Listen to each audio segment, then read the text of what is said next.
This channel does not promote any violent, harmful, or illegal activities. All content provided by this channel is meant for an educational purpose only. Top quality और consistent performance के लिए सिर्फ silver pump नाम याद रखना।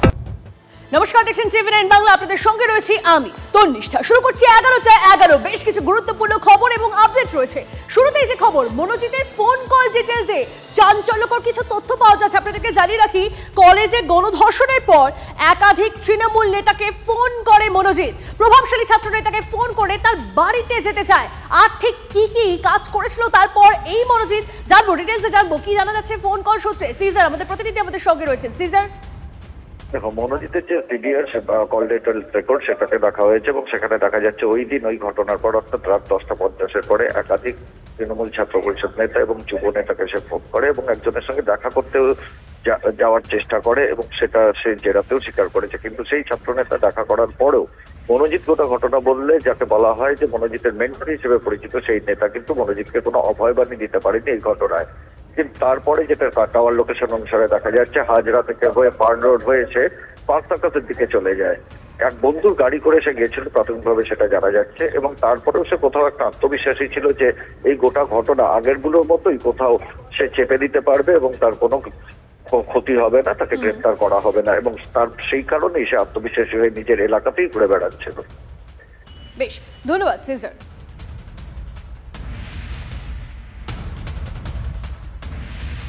দেখুন, যে তথ্য সামনে আসছে তাতে বোঝা যাচ্ছে যে দলের নেতাদের থেকে আশ্বাস না পেয়ে নির্যাতিতাকেই ফোন করে মনোজিৎ। 25শে জুন রাতে নির্যাতিতাকে ফোন করে মনোজিৎ। থানায় অভিযোগ না জানাতে প্রচ্ছন্ন হুমকি দেয় এই ছাত্রনেতা। সুমন আমাদের প্রতিনিধি আমাদের সঙ্গে রয়েছেন, কথা বলবো তার সঙ্গে। তবে তার আগে আপনাদেরকে জানিয়ে রাখি, থানায় অভিযোগ না জানাতে প্রচ্ছন্ন হুমকি দেয় ছাত্রনেতা। হুমকি শুনে থানায় না যেতে বোঝানোর চেষ্টা করে নির্যাতিতাকে। 25শে জুন গভীর রাত পর্যন্ত হাজরায় ছিল মনোজিৎ।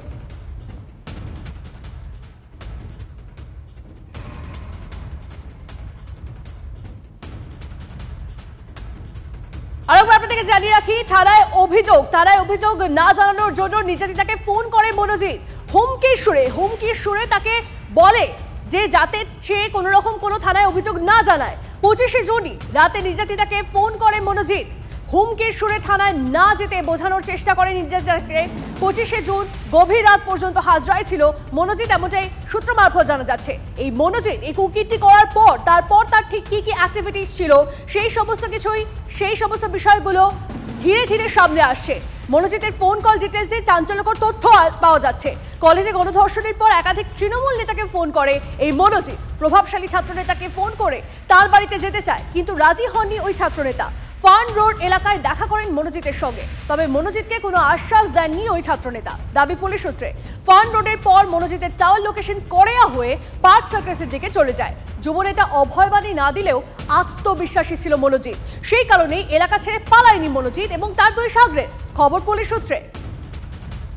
আপনাকে জানিয়ে রাখি, তার পাশাপাশি দলের নেতাদের থেকে আশ্বাস না পেয়ে নির্যাতিতাকেই ফোন করে মনোজিৎ। ভাবুন একবার, এই কুকীর্তিবাদ মনোজিৎ, সে প্রথমে দলের যারা প্রভাবশালী তাদের থেকে চেষ্টা করলো নিজেকে বাঁচানোর, তারপর সেটা না পেয়ে, দলের থেকে কোনো রকম কোনো আশ্বাস না পেয়ে, যুব নেতাদের থেকে কোনো রকম কোনো আশ্বাস না পেয়ে, তারপর নির্যাতিতাকেই ফোন করে ধমক চমক মনোজিতের। সুমন আমাদের প্রতিনিধি আমাদের সঙ্গে রয়েছেন, এই বিষয়ে আরো ডিটেইলস জানাতে পারবে। সুমন।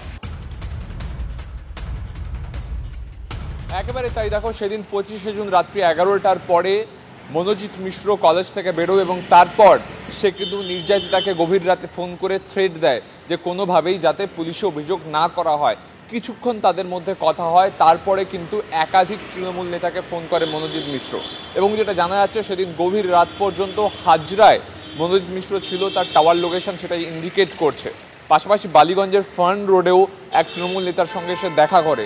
রাত্রি 11টার পর বেরোনোর পর সে কিন্তু নির্যাতিতাকে ফোন করে এবং তারপর দীর্ঘক্ষণ হাজরায় ছিল, এটা কিন্তু পরিষ্কার।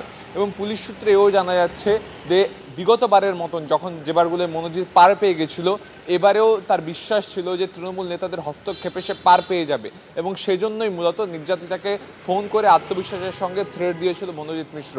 কিন্তু এবারেও তাকে সাহায্য করতে অস্বীকার করেন এক যুব নেতা।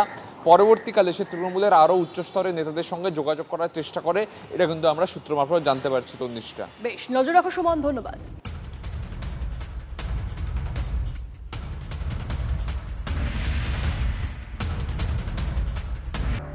আর এই মুহূর্তে আরো একটা ব্রেকিং নিউজ দিয়ে আপনাদের। কসবা কাণ্ডে দায়ের হওয়া 3 জনস্বার্থ মামলার আজ শুনানি। একটি মামলাতেও যুক্ত করা হয়নি নির্যাতিতাকে। আরো ডিটেইলসে জানবো, আমাদের প্রতিনিধি শ্রাবন্তী আমাদের সঙ্গে রয়েছে। শ্রাবন্তী, দেখো কিছুক্ষণের মধ্যেই শুরু মামলার জনস্বার্থ মামলা যেটা দায়ের করা হয়েছিল, তিনটেই একসঙ্গে শুনতে পারেন বিচারপতি সৌমেন সেন। আবার তিনি নাও শুনতে পারেন, তার কারণ শীর্ষ আদালতে ইতিমধ্যেই একজন আইনজীবী গোটা বিষয়টি শীর্ষ আদালতের সামনে এনেছেন। সেক্ষেত্রে যেহেতু শীর্ষ আদালতেও মামলা দায়ের হয়েছে, তাই কলকাতা হাইকোর্ট কি আদৌ শুনতে পারে, এই প্রশ্ন উঠতে পারে আজকে। একই সঙ্গে এখনো পর্যন্ত নির্যাতিতার কাছে এই মামলা যে দায়ের হয়েছে তার কোনো কপি পড়েনি, ফলে তিনি আজকের এই মামলায় যুক্ত হতে চাইতে পারেন এবং সেক্ষেত্রে নতুন কোনো আবেদন তিনি নিয়ে আসতে পারেন। সেটা আদতে কলকাতা হাইকোর্ট শুনবে কিনা তার উপর নির্ভর করবে। বেশ, ধন্যবাদ শ্রাবন্তী। এদিকে কসবা কাণ্ডে নির্যাতিতার পরিবারের প্রথম প্রতিক্রিয়া। পুলিশি তদন্তে ভরসা আছে নির্যাতিতার পরিবারের। দোষীদের সর্বোচ্চ সাজা হোক, টিভি9 বাংলাকে বললেন নির্যাতিতার বাবা। আমাদের যে লয়ার নিয়ে যে একটা বিভিন্ন জায়গায় দেখছি একটা কনফিউশন তৈরি হয়েছে, সেটাকে আমি ক্লিয়ার করার জন্য বলছি। আমাদের লয়ার অরিন্দম জানা, অরিন্দম কাঞ্জিলাল আমাদের লয়ার নন, প্রথম কথা। আমি দ্বিতীয় কথা বলবো, এই তদন্ত যা হচ্ছে, আমি কলকাতা পুলিশের উপর আস্থা রাখি এবং আইনের প্রতি আমি শ্রদ্ধাশীল। আমি চাইবো দোষীদের উপযুক্ত সর্বোচ্চ সাজা হোক।